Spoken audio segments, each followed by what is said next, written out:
Hi friends, നമുക്ക് ഇന്നൊരു പുതിയ പഴത്തെക്കുറിച്ച് പരിചയപ്പെടാം. അത് പൗട്ടീരിയ കൈമിറ്റോ എന്ന ശാസ്ത്രനാമത്തിൽ അറിയപ്പെടുന്ന പഴമാണ്. അതിൻ്റെ പേര് അബിയു എന്നാണ്. ഇതിപ്പോൾ ഇന്ന് കേരളത്തിൽ സർവ്വസാധാരണമാണ്.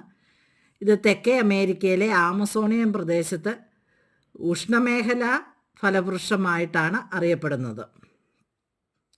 ഇത് 10 മീറ്റർ ഉയരത്തിൽ ഈ ചെടി വളരും. ഇതിൻ്റെ ശാഖകളിൽ ഒറ്റയായിട്ടും കൊലയായിട്ടും ചെറുപൂക്കൾ കാണപ്പെടുന്നു. ഓറഞ്ചിൻ്റെ വലിപ്പമുള്ള വൃത്താകാരമായിട്ടാണ് ഇതിൻ്റെ കായ്കൾ കിടക്കുന്നത്. ഇത് മൂത്ത് പാകമായി വരുമ്പോഴത്തേക്ക് ഇതിന് കളർ മാറ്റം വന്ന് മിനുസമാർന്നതും തിളക്കമുള്ളതുമായ മഞ്ഞ തൊലിയോടുകൂടി ആയി വരുന്നു. ഇതിനകത്ത് 1-2 കായ്കൾ, ചിലതിനകത്ത് 4 കാ വരെ കാണും. മഞ്ഞപ്പഴങ്ങൾ നിറഞ്ഞ അബിയു കാഴ്ചയ്ക്ക് മനോഹരമാണ്. അതിനാൽ പൂന്തോട്ടങ്ങളിലും ഇവ നട്ടുപിടിപ്പിക്കാറുണ്ട്. ഫലത്തിനകത്താണെങ്കിൽ നല്ല വെളുത്ത മധുരമുള്ള ഒരു ക്രീം ജെല്ലിയുണ്ട്. അത് സപ്പോട്ടയുടെ അഥവാ കരിക്കിൻ്റെ സ്വാദിനോട് സാദൃശ്യമുള്ളതാണ്. കരിക്കൊക്കെ തിന്നുന്നത് പോലെ നമുക്ക് തോന്നും. പക്ഷെ ചവർപ്പൊട്ടുമില്ല. സപ്പോട്ടസി കുടുംബത്തിൽപ്പെട്ട അബിയു വൃക്ഷം കാഴ്ചയിൽ മുട്ടപ്പഴത്തിന് സമാനമാണ്. മുട്ടപ്പഴം പോലെയൊക്കെ ഇരിക്കും. ഇതിൻ്റെ മറ്റൊരു വകഭേദമായ തായ്വൻ അബിയു ഉണ്ട്. അത് തൂക്കത്തിൽ അല്പം കൂടുതലാണ്, സ്വാദുമുണ്ട്.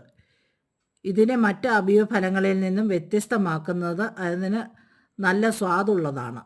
അബിയു ഇനങ്ങൾക്കും കരിക്കിനോട് സാദൃശ്യമുള്ള രുചിയാണെങ്കിൽ ഇത്തരം അബിയുവിന് പാൽപ്പൊടിയുടെ രുചിയാണ്.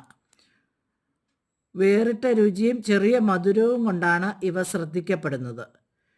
വിത്തു തൈകൾ ഏകദേശം 3-ാം വർഷം മുതൽ കായ്ച്ചു തുടങ്ങാറുണ്ട്. ഇതിൻ്റെ വിത്തുകളാണ് സാധാരണ നട്ട് മുളപ്പിക്കാറ്.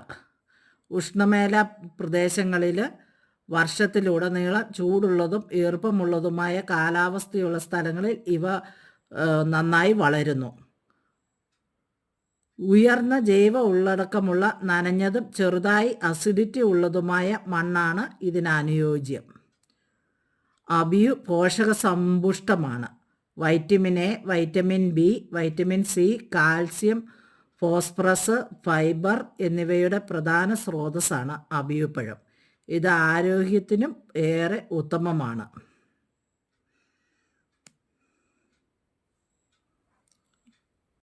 ഇത് ചില സ്ഥലങ്ങളിൽ സ്റ്റാർ ആപ്പിൾ എന്നും അറിയപ്പെടുന്നു. ഇത് പച്ചയായിരിക്കുമ്പോൾ ചെറിയ പച്ച കളറും പഴുത്ത് വരുന്നതനുസരിച്ച് മഞ്ഞ കളറിലേക്കുമാണ് വരുന്നത്. ഇത് ചില ഐസ്ക്രീം